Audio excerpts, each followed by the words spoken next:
Graça e paz, queridos irmãos. Amém. Que alegria estarmos reunidos em mais um dia do Senhor para adorar, engrandecer o nome do nosso Deus, nosso Senhor, nosso Rei. Eu quero convidar a todos para abrirem suas Bíblias no livro de Apocalipse, capítulo 2. Semana passada nós iniciamos a exposição das 7 cartas às igrejas em Apocalipse, de Apocalipse. Vimos primeiro a igreja de Éfeso. Hoje, com a graça de Deus, vamos meditar na carta à igreja em Esmirna. Texto que se encontra, um texto curto, apenas 4 versículos. Apocalipse, capítulo 2, do versículo 8 ao versículo 11. Os irmãos encontraram?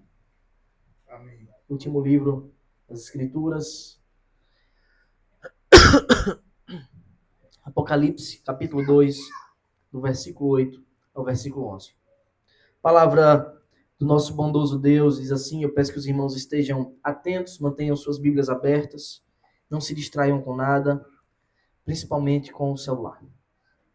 A palavra do nosso Deus diz: ao anjo da igreja em Esmirna escreva: estas coisas diz o primeiro e o último, que esteve morto e tornou a viver. Conheço a tribulação pela qual você está passando, a sua pobreza, embora você seja rico, e a blasfêmia dos que se declaram judeus e não são, sendo isto sim sinagoga de Satanás.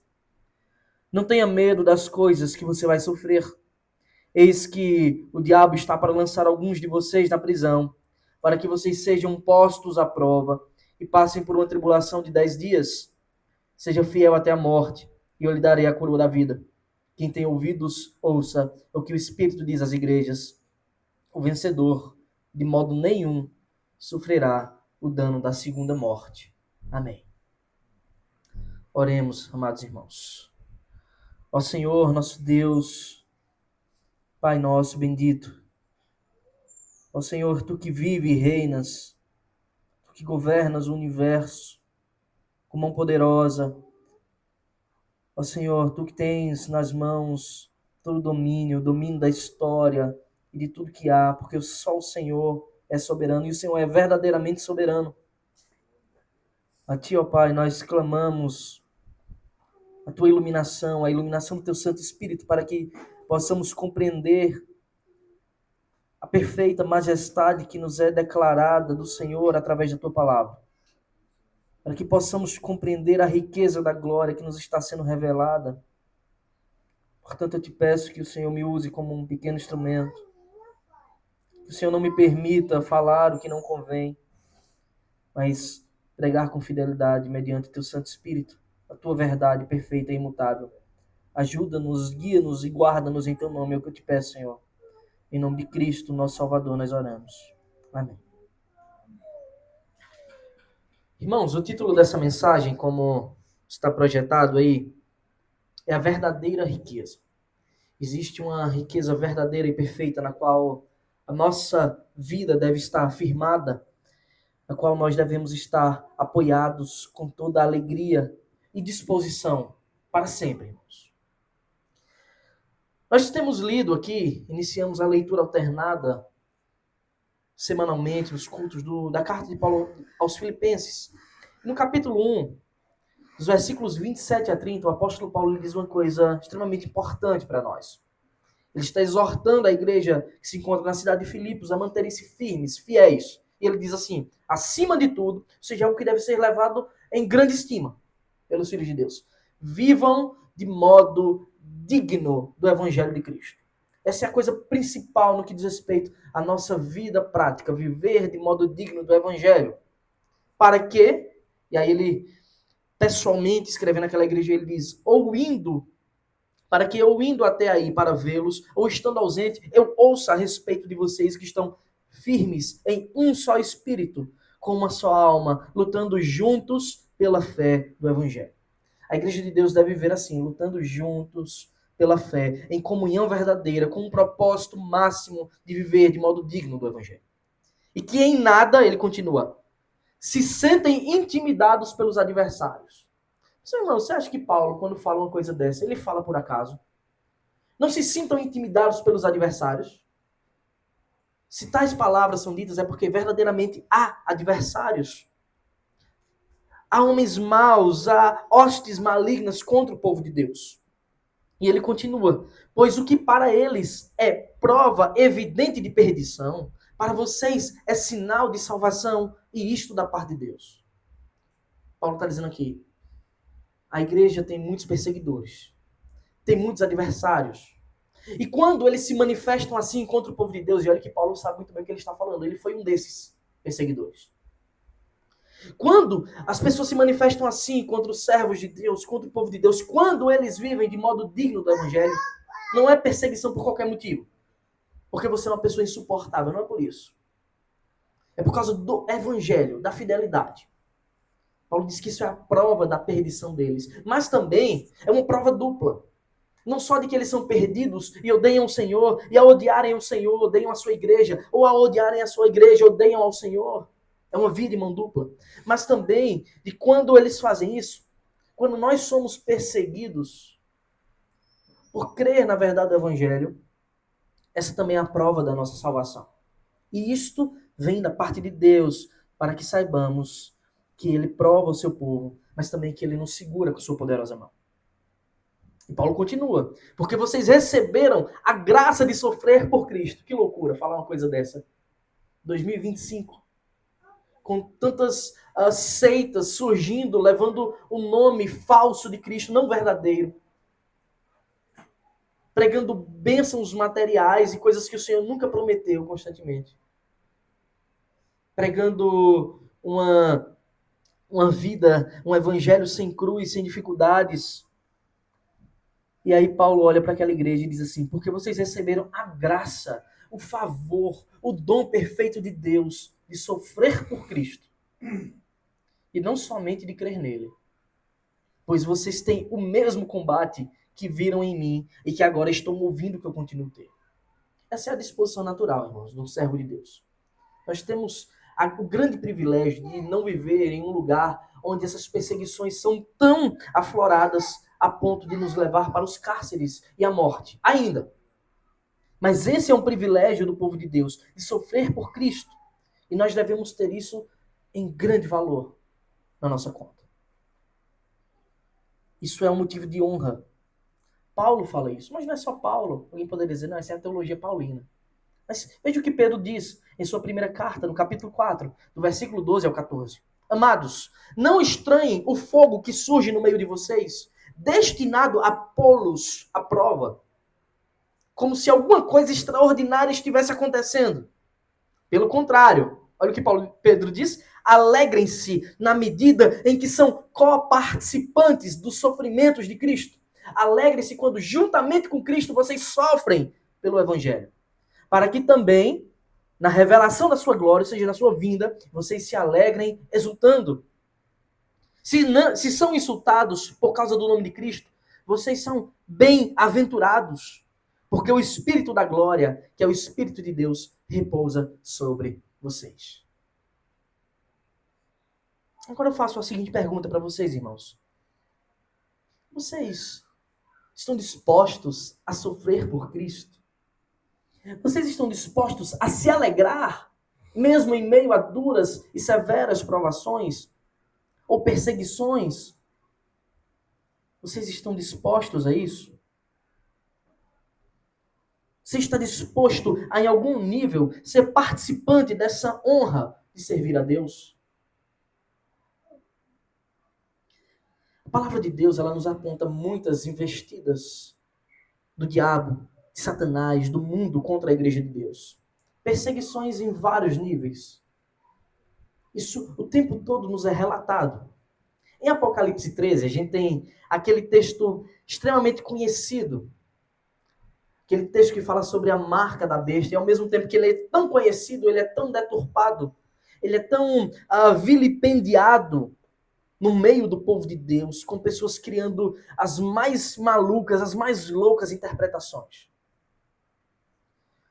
Esse texto ele fala justamente sobre a igreja de Deus sendo perseguida e mantendo-se fiel, mesmo em meio a perseguições. Aquela marca da besta, irmãos, não é a primeira marca que aparece no livro de Apocalipse. A primeira marca que aparece no livro de Apocalipse é a marca dos que são salvos, dos crentes. E essa marca é, eles têm o Espírito Santo habitando em seu coração. E sabe o que faz o Espírito Santo quando habita o coração do homem? Ele regenera, ele purifica, ele transforma. Foi exatamente o que fizemos aqui. Declaramos no ato de contrição. O Espírito Santo nos leva ao arrependimento, como o nosso irmão orou. Essa é a marca que os cristãos carregam: arrependimento, mudança, busca da glória de Deus. E aí, de forma maligna, o diabo promove uma corruptela desse conceito e cria-se a marca para os ímpios. Uma marca que identifica o seu povo, os filhos do diabo. Enquanto a marca que identifica a igreja é um povo santo que se arrepende e muda para a glória de Deus, a marca que identifica o mundo é a marca da besta. E aí está escrito lá em Apocalipse 13, de 16 a 18. A todos os pequenos e os grandes, os ricos e os pobres, os livres e os escravos, faz com que lhes seja dada certa marca na mão direita ou na testa. Isso é aquela linguagem simbólica que João usa. Ou seja, aqui está para o judeu a fonte dos pensamentos, onde ele trama as coisas, onde ele pensa. Inclusive a raiz do pecado, que primeiro é concebido em nossa mente para só depois ser consumado. E na mão direita ou na testa. Assim, ele pensa e na mão direita ele age, ele pratica, ele fecha os seus negócios vis, malignos, profanos. E essa marca, ela é apresentada por João como uma marca que leva a consequências públicas. Ele diz lá no versículo 17 de Apocalipse 13, para que ninguém possa comprar ou vender, senão aquele que tem a marca, o nome da besta ou o número do seu nome. E nós já estamos nessa segunda carta da igreja. E eu lembro que eu citei que João ele usa muito o número 7 no livro de Apocalipse, referindo-se às coisas de Deus, à perfeição de Deus. As 7 igrejas, os 7 dias da criação, onde o Senhor formou com poderosa mão, com seu poder perfeito o universo. Então vem a marca da besta, aquilo que não é o 7. E João diz, aqui está a sabedoria. Aquele que tem entendimento, calcule o número da besta, pois é um número de ser humano. Olha, não é um número de Deus, mas é um número de ser humano. E esse número é 666. E as pessoas começam a criar teorias malucas. É simplesmente não é o 7.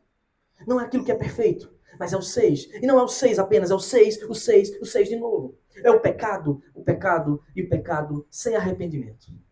Quem diria, né? Que a marca da besta, que aquilo que identifica os filhos do diabo, seria o pecado. As pessoas, no meio do povo de Deus, querendo inventar teorias malucas, não é nada que foge à doutrina perfeita que sempre foi pregada, desde o Gênesis. A marca da besta é aquilo que identifica os homens com o mundo. E ela pode vir de várias formas. Naqueles dias, o primeiro século, era o paganismo. Era a adoração ao imperador. Era se curvar diante do Império Romano e declarar os seus próprios deuses. Em nossos dias, irmãos, é quando nós não nos arrependemos do nosso pecado também. Quando nós nos moldamos aos padrões desse mundo. Quando nós nos conformamos segundo os moldes deste século mau. Quem diria, né? Que a escritura ela é tão perfeita que não contrasta. Mas as pessoas querem inventar teorias malucas para explicar um texto que é tão simples. Ainda que com suas figuras de linguagem. Bem, por que eu estou falando sobre perseguição? Por que eu estou falando sobre a marca que nos distingue, que é o arrependimento? Esta marca nos distingue dos que carregam a marca da besta, dos que carregam os padrões desse mundo, que é o pecado. Veja, santidade e pecado. É assim que o mundo é dividido. Aqueles que Cristo tomou para si são santos. Aqueles que entregaram a sua vida ao Senhor são santos, são feitos santos e devem diariamente ser santificados. Mas aqueles que não têm ao Senhor, que comungam dos padrões do mundo, estão carregando esta marca terrível do pecado. E é evidente que não pode haver comunhão entre luz e trevas. Quando nós mergulhamos no nosso texto dessa manhã, que a carta à igreja em Esmirna, que o Senhor Jesus dá por meio de uma visão ao seu servo João e ordena que ele escreva. Esse texto, essa igreja, irmãos, ela passava por problemas seríssimos de perseguição. Pra você ter uma ideia, a falta desta marca, da marca da besta, nos nossos irmãos em Esmirna, levaram eles a grandes tribulações. O fato deles não se moldarem ao mundo levaram eles a perseguições extremamente severas. E você deve estar pensando, a marca da besta não é uma coisa para o futuro? É não, irmãos. Essa é a marca de todos aqueles que não recebem Cristo como seu Senhor. E ela já é desde a assunção de Cristo. Ela já está no mundo. Não é um chip, não é um código de barras, não é um cartão de crédito, não é um celular, não é o Wi-Fi. É o pecado. E aqueles irmãos, por não comungarem com o pecado da idolatria, eles já estavam padecendo. Para você ter uma ideia, existe o relato de um martírio na cidade de Esmirna. Foi o martírio de Policarpo. Esse martírio aconteceu, para você ter uma ideia, apenas 60 anos após João escrever o livro de Apocalipse. Ou seja, por volta do ano 155 depois de Cristo. Apenas 60 anos, irmãos, após João escrever essa carta. Esse martírio ele foi muito conhecido porque o homem martirizado foi Policarpo. Ele era um bispo naquela cidade, Esmirna. Policarpo ele já era um senhor, um idoso. Ele havia sido um discípulo de João. Ele tinha sido um seguidor de João. Ele provavelmente em seus primeiros anos de vida, na sua juventude, ele conheceu o apóstolo João, que passou por aquele lugar. E ele foi pastoreado por João. E Policarpo se tornou um homem de Deus, um bispo naquela igreja. Mas aí, o procônsul daquela cidade, por meio de denúncias, por meio da agitação dos romanos, conclamou Policarpo, ordenou que ele negasse o nome de Cristo. Sob a pena de que se ele não fizesse isso, se ele não amaldiçoasse o nome do nosso Senhor, ele seria queimado vivo na fogueira. Então, aquele servo de Deus, Policarpo, ele deu a seguinte resposta, que está registrada na história. Servi a Cristo por 86 anos e ele nunca me fez nenhum mal. Como posso blasfemar meu rei que me salvou? Depois dessa resposta, irmãos, o fim do nosso querido irmão Policarpo não podia ser outro. Ele foi condenado à morte. Ele foi lançado na fogueira como uma verdadeira testemunha, um mártir do Senhor. Mas graças a Deus nós sabemos, como está declarado na palavra de Deus, no Salmo 116:15, preciosa é aos olhos do Senhor a morte dos seus santos. Só que algo de extremamente curioso que nós devemos levar em conta na morte de Policarpo, no seu martírio, foi a participação, irmãos, dos judeus nisso. Dos judeus que não tinham se convertido a Cristo, mas que habitavam na cidade de Esmirna em grande número. O relato histórico é que aqueles homens, com todo o empenho, com todo o fervor, e possivelmente a denúncia a Policarpo veio deles, com todo o empenho, irmãos, aqueles judeus que se diziam servos de Deus, participantes da sinagoga, eles correram para pegar a lenha para fazer a fogueira de Policarpo. É triste isso, né? Pense que essa coisa fica muito pior. Sabe que dia eles fizeram isso? Sabe em que dia eles se esforçaram para catar lenha? No sábado, no Shabá, que eles diziam guardar o descanso. Para eles era muito mais importante queimar um cristão, trucidar, matar um servo de Deus, do que guardar o Shabá, que eles brigaram por toda a história para guardar. O martírio de Policarpo aconteceu por volta de 60 anos depois que João escreveu essa carta, esse livro, livro de Apocalipse. E o contexto daquela cidade, irmãos, que eu disse que são 7 que formam um círculo, essas 7 cidades de Apocalipse, era muito parecida. Esmirna era uma cidade grande naqueles dias, no primeiro século. Uma cidade com por volta de 250 mil habitantes. Era uma cidade muito grande naqueles dias. E muito cedo ela se alinhou ao Império Romano. Talvez 200 anos antes de Cristo, ela já estava alinhada ao Império Romano. E lá construiu um grande templo ao deus Roma, né, a deusa Roma. Desde cedo eles assumiram o culto ao imperador, praticando a idolatria ao imperador. No ano de 26 depois de Cristo, veja, nosso Senhor Jesus ainda estava vivo. Ainda estava aqui caminhando conosco. Esmirna construiu um templo ao imperador Tibério e começou a adorar o imperador como se fosse um deus. É interessante que eles se gabavam de ser a primeira cidade a fazer isso. Nós somos a primeira a fazer a idolatria, a adorar o imperador. E certamente conferia àquela cidade privilégios no que diz respeito ao império e às questões políticas. Mas não era só a deusa Roma, ao imperador que eles adoravam. Lá tinha templo aos Zeus, tinha templos para a deusa Cibele. Aquela cidade, ela tinha uma arquitetura muito interessante, os seus ladrilhos, as suas ruas, elas eram planejadas de tal forma que parecia uma coroa. Surgiu-se dizer que ali era a coroa de Esmirna. Uma coisa muito bonita. Havia também uma beleza natural grande naquela cidade. Havia uma produção de mirra naquela cidade. Daí vem o nome Esmirna, por causa da produção de mirra. E você deve saber, você deve lembrar que mirra foi um dos presentes que os magos levaram ao Senhor Jesus quando ele nasceu. Era um bálsamo caríssimo, irmãos. Era uma espécie de perfume caro. Isso indica que aquela cidade ela foi muito próspera por causa da produção de mirra. É tanto que ela levou o nome, Esmirna, tem a ver com isso. Mas como nós já vimos no martírio de Policarpo, aquela cidade ela tinha em abundância muitos judeus morando ali. E onde eles chegavam, eles construíam as suas sinagogas, os locais onde eles se reuniam para adorar, para orar e para ler a Torá. E havia um grande contraste entre os judeus e os cristãos. Eles se diziam povo de Deus, servo de Deus, mas estavam tão alinhados ao Império Romano que eles foram isentos da adoração. Eles não precisavam se curvar ao imperador e declarar César é o Senhor. Eles não precisavam fazer isso. Mas eles faziam questão de que, se vissem um cristão não fazer, eles denunciariam.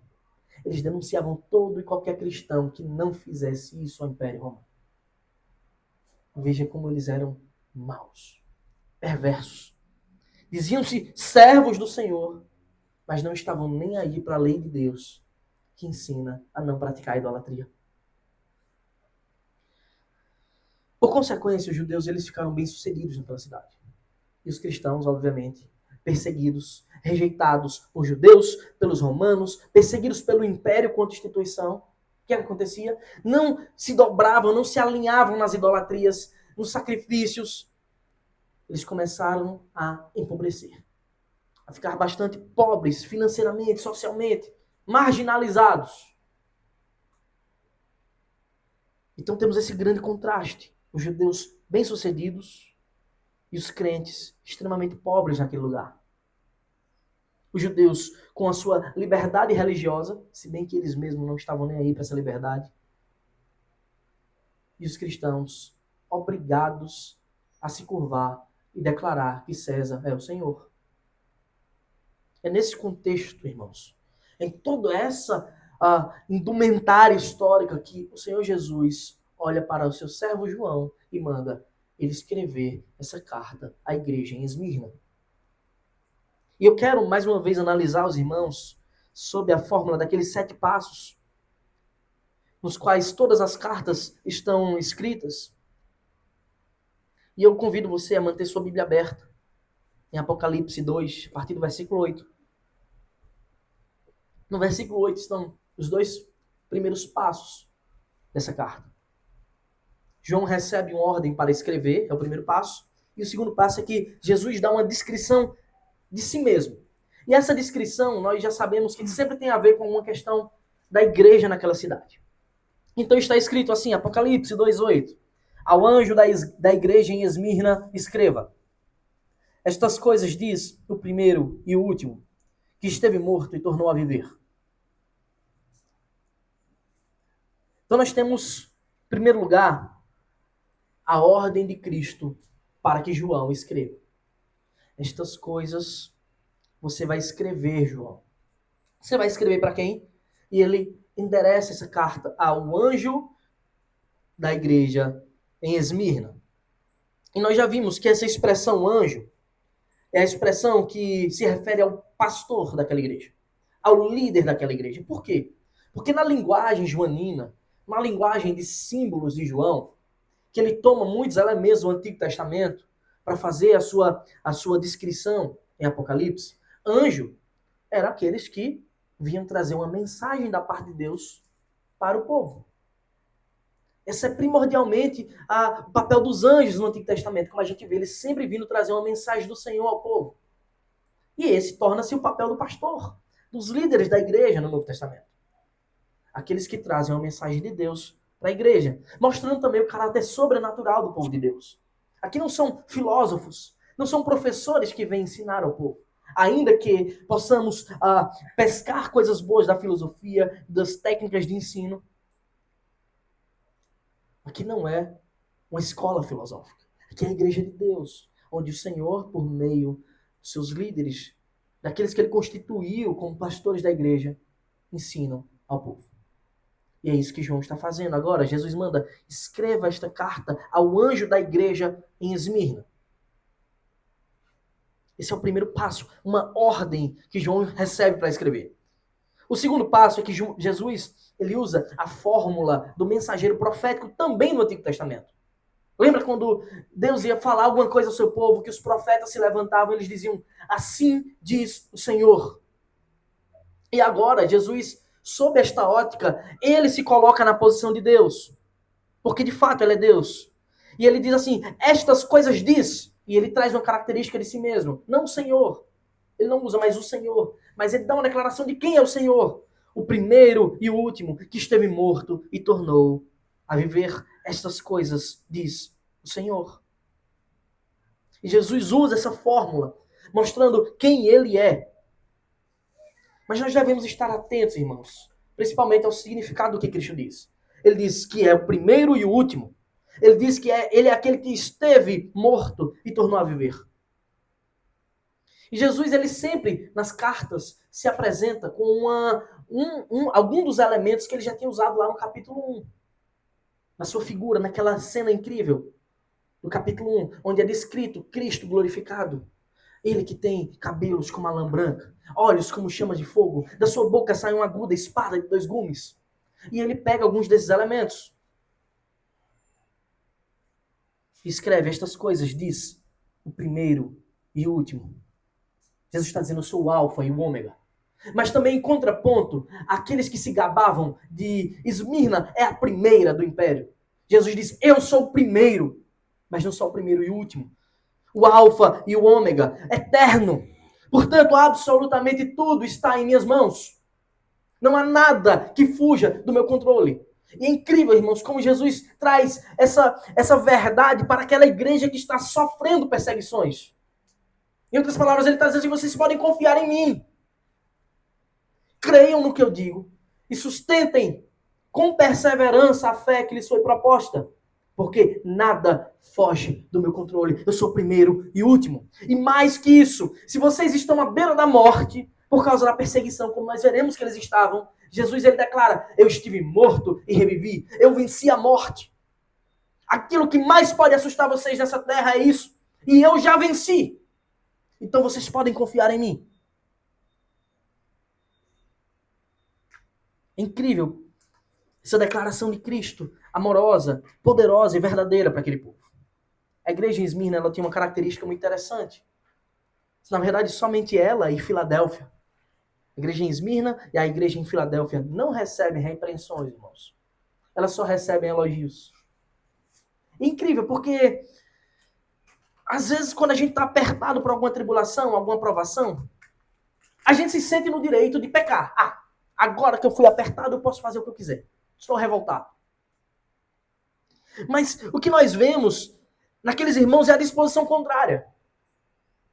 Justamente por serem perseguidos, serem provados, eles mais e mais se mantinham fiéis. E nos lugares onde haviam menos provações, eles eram menos fiéis. Não é curioso isso?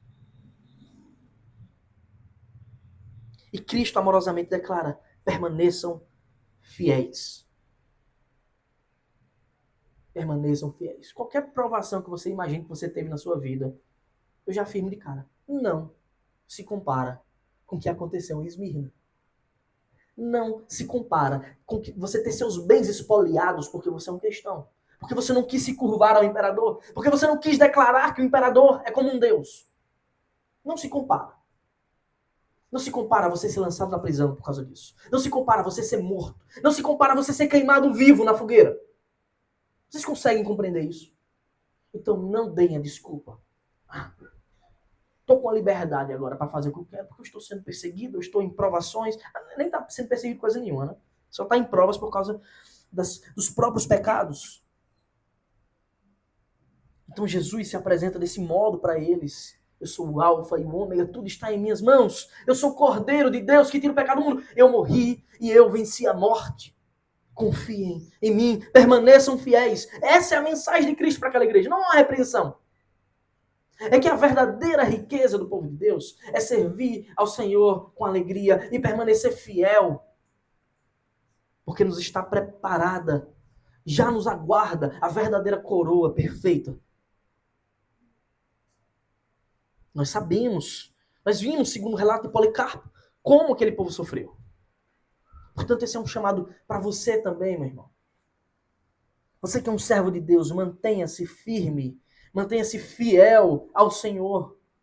Não se curve, não se amolde aos padrões desse mundo. Não comunguem da sua marca. Não comunguem do sistema ímpio, caído, diabólico, bestial deste mundo. Você pode pensar que é uma coisa incrível. Não, irmãos. Você comunga da barca da besta quando você diz assim: o que é que tem, né? Ideologia de gênero. A pessoa pode ser o que quiser. Isso é um aspecto da marca da besta. É quando você diz: não tem nada não. Nós apoiamos um governo marxista.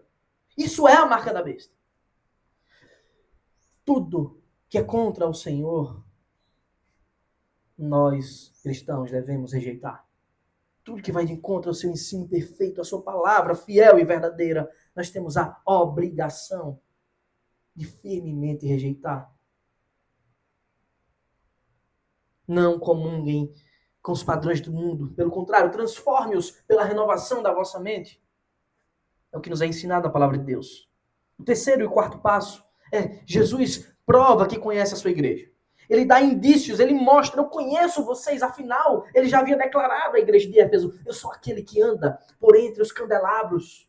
Eu sou aquele que está no meio da igreja. Eu sou aquele que tem as 7 estrelas na mão, ou seja, eu tenho os pastores, todos eles na minha mão.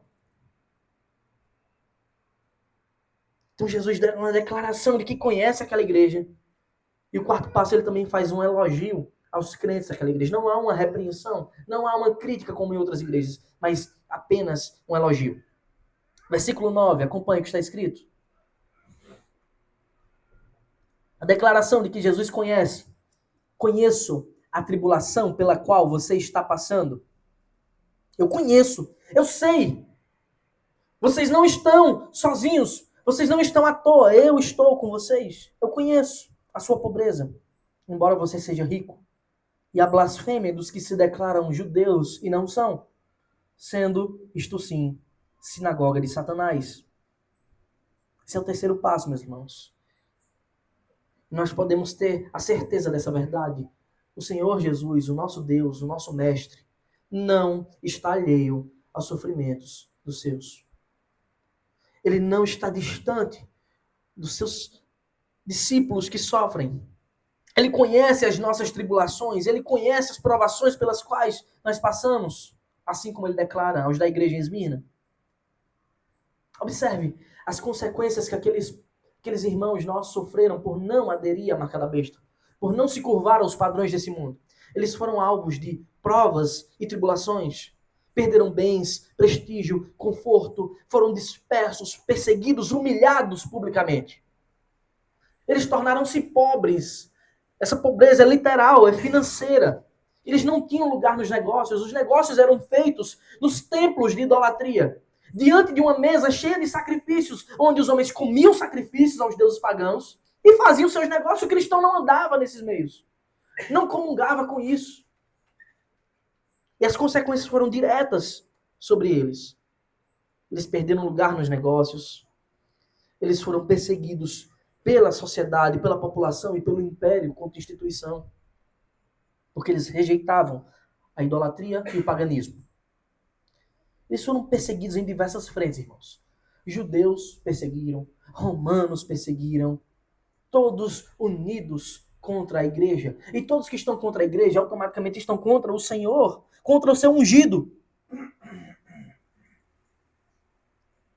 Então, de forma muito clara, Jesus ele aponta a perversidade para que ninguém confunda mais, para que ninguém ouse achar que a igreja de Deus e Israel hoje é a mesma coisa. De forma muito clara, Jesus aponta a perversidade dos judeus que não receberam o evangelho. E ele diz, eles blasfemam. Eu conheço a blasfêmia deles, dos que dizem ser judeus, mas não são. E essa palavra blasfêmia, a raiz dela significa eles difamam a igreja. A blasfêmia não era contra o Senhor propriamente, apesar que se tornava, porque perseguiam a igreja de Deus, mas era antes contra os irmãos, contra os crentes.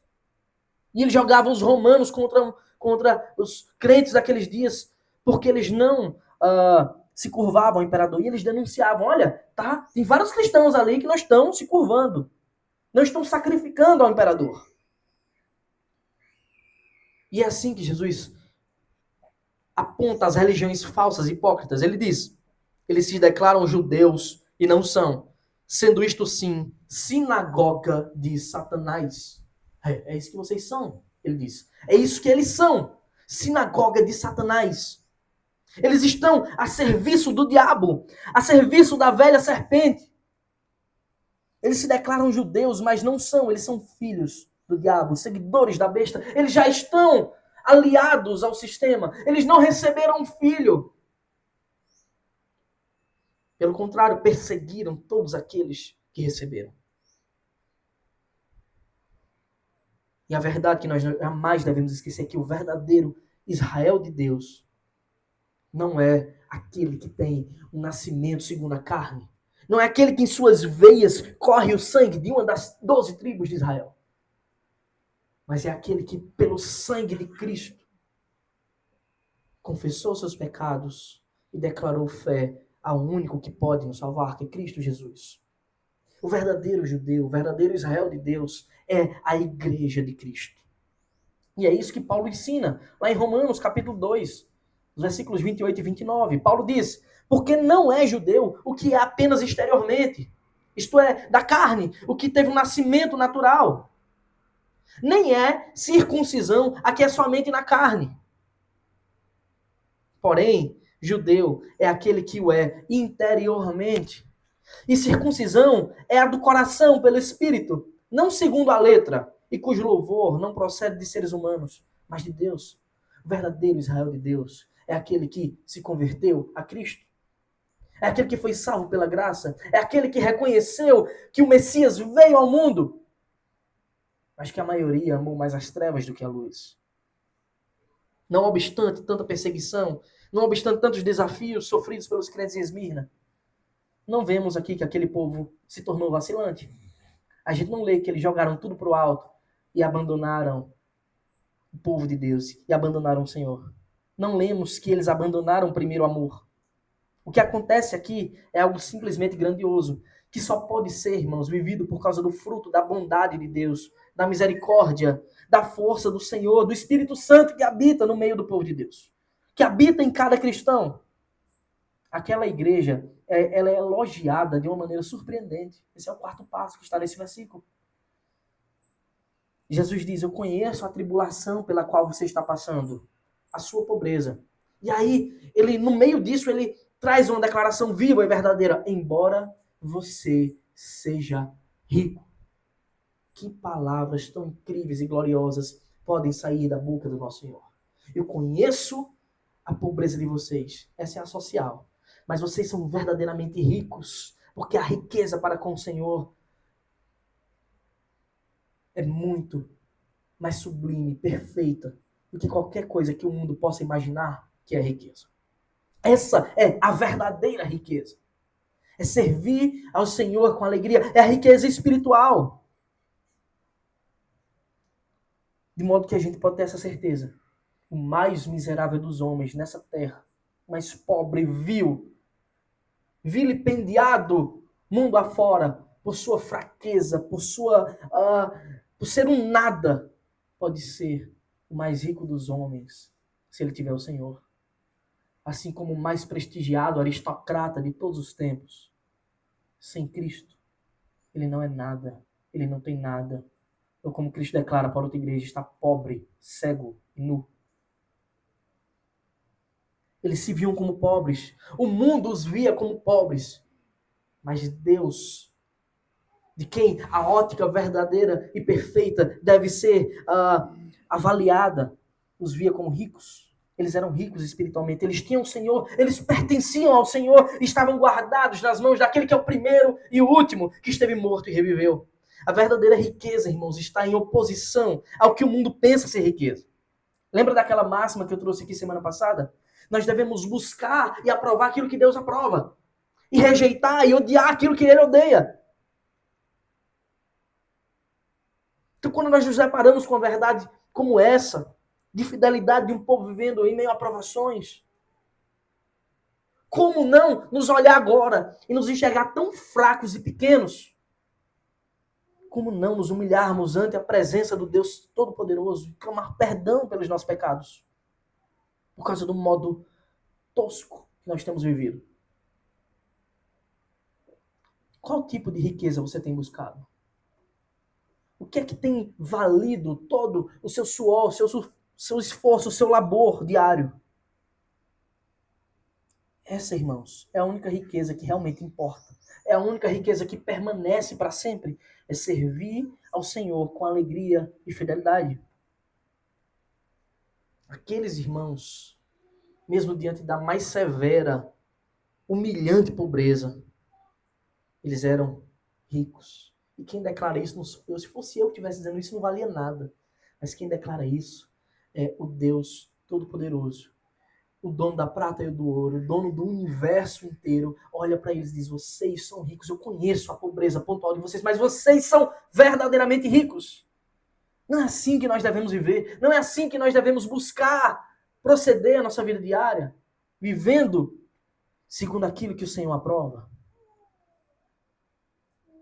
Quinto e o sexto passo dessa carta é o Senhor exorta aqueles crentes para permanecerem firmes nele. E depois ele faz uma promessa para os que vencerem, para os que permanecerem fiéis até o fim. É uma exortação e uma promessa. Versículo 10. Não tenha medo das coisas que você vai sofrer. Eis que o diabo está para lançar alguns de vocês na prisão, para que vocês sejam postos à prova e passem por uma tribulação de 10 dias. Seja fiel até a morte, e eu lhe darei a coroa da vida. Esse é o quinto passo. Jesus fortalece eles com mensagem de conforto. Não tenha medo das coisas que você vai sofrer. Vocês vão sofrer coisas, mas não tenham medo, não temam. As tribulações, elas virão, porque aquele que decide viver de modo digno, aquele que decide viver sendo fiel ao evangelho, certamente será perseguido, é o que está escrito. Mas Jesus está dizendo: não temam, confiem em mim. É fato que nesse mundo teremos aflições, mas animem-se no Senhor. Ele já venceu o mundo. E aí Jesus, ele antecipa, ele anuncia àquele povo que uma perseguição mais severa está para bater à porta deles. Ele diz: eis que o diabo está para lançar alguns de vocês na prisão, para que vocês sejam postos à prova e passem por uma tribulação de 10 dias.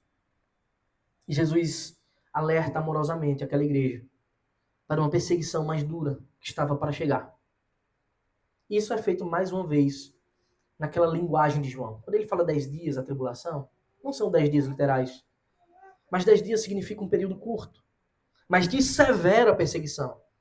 E esse período curto, a gente não pode dizer 1 ano, 2 anos, mas é um período que não seria tão extenso. Haveria uma tribulação de 10 dias. E João, ele usa essa linguagem, tirando lá daquele texto de Daniel, dos 10 dias, de um jejum solene que ele fez lá na corte da Babilônia. E ele declara que talvez para alguns não haveria libertação. Ele diz, olha, o diabo está para lançar alguns de vocês na prisão. Mas talvez não haja libertação. Talvez haja martírio. Seja fiel até a morte. Se for necessário, até a morte. Que assim seja. Ao que Jesus diz, seja fiel até a morte, eu lhe darei a coroa da vida. Essa é uma promessa tão perfeita, irmãos. Promessa de que todo crente deve perseverar na fé, sendo fiel ao Senhor que o salvou graciosamente. São essas palavras que indicam que a tribulação deles poderia não encerrar no cárcere, mas encerrar apenas quando eles fossem mortos. A vida de Policarpo é uma prova de que isso foi verdadeiro naquela igreja. A sua morte, sendo queimado na fogueira, foi uma prova viva disso, ao não declarar, a não amaldiçoar o nome do seu Senhor, mas honrá-lo com sua morte. Mas aqui estão relatadas as benditas palavras da promessa de Deus a todos aqueles que perseverarem no Senhor. Todos aqueles que, diante as provas e tribulações, permanecerem fiéis, ouvem de Deus as benditas palavras, eu lhe darei a coroa da vida. A coroa não é a coroa de Esmirna, como eles diziam, se orgulhar. É a coroa da vida. Jesus dará a todos que mantiverem fiéis vida e verdadeira riqueza para sempre, em abundância. E é engraçado que existem duas palavras no grego para coroa, que é Stefano e diadema. O diadema, ele é aquela coroa real que os reis usam, mas não é essa que Jesus usa no texto. Ele usa Stefano, que é uma espécie de coroa que era usada nas provas esportivas. No final das provas, os vencedores eram coroados como os vencedores. E é isso que Jesus está dizendo. É uma metáfora esportiva. Seja fiel até o fim. Cumpra a sua vocação. Corra e chegue primeiro. Todo aquele que vencer, todo aquele que passar por essa prova gigantesca, mesmo diante da morte, como Policarpo, será recebido com todas as honras de um verdadeiro vencedor. Porque não se assemelham apenas a Cristo no seu sofrimento, mas também na sua vitória. Assim como nosso Rei foi recebido e honrado, está à destra da majestade de Deus, de onde a qualquer instante virá para julgar os vivos e mortos. E a gente lembra daquelas palavras de Cristo. Falei estas coisas para que em mim vocês tenham paz. No mundo vocês passam por aflições, mas tenham coragem. Eu venci o mundo. Nós devemos ser como o Senhor. Que dádiva é poder ser como nosso Deus, um verdadeiro imitador de Cristo. Ele mesmo, irmãos, coroará todos os seus filhos na chegada, se permanecermos fiéis. Então temos o sétimo passo. Jesus dá uma ordem para que todos ouçam a voz do Espírito. E logo após, ele faz novamente uma promessa, que tem a ver com a primeira, mas ele complementa a promessa. Versículo 11. Quem tem ouvidos ouça o que o Espírito diz às igrejas. O vencedor de modo nenhum sofrerá o dano da segunda morte. Então, nós temos aqui mais um chamado universal. Está claro que isso transcende a igreja de Esmirna. Ele diz, quem tem ouvidos, ouça o que o Espírito diz às igrejas. Está no plural. É um chamado universal para que todos ao longo da história ouçam essa verdade perfeita e imutável. Todos que têm ouvidos devem ouvir o que o Espírito Santo nos diz e não endurecer o coração pela mensagem perfeita do Evangelho. Isso nos mostra o caráter atemporal, irmãos, dos ensinos e das promessas do nosso Deus. Os ensinos e promessas do nosso Deus são atemporais e todos nós devemos atentamente ouvir. Portanto, não sejam incrédulos.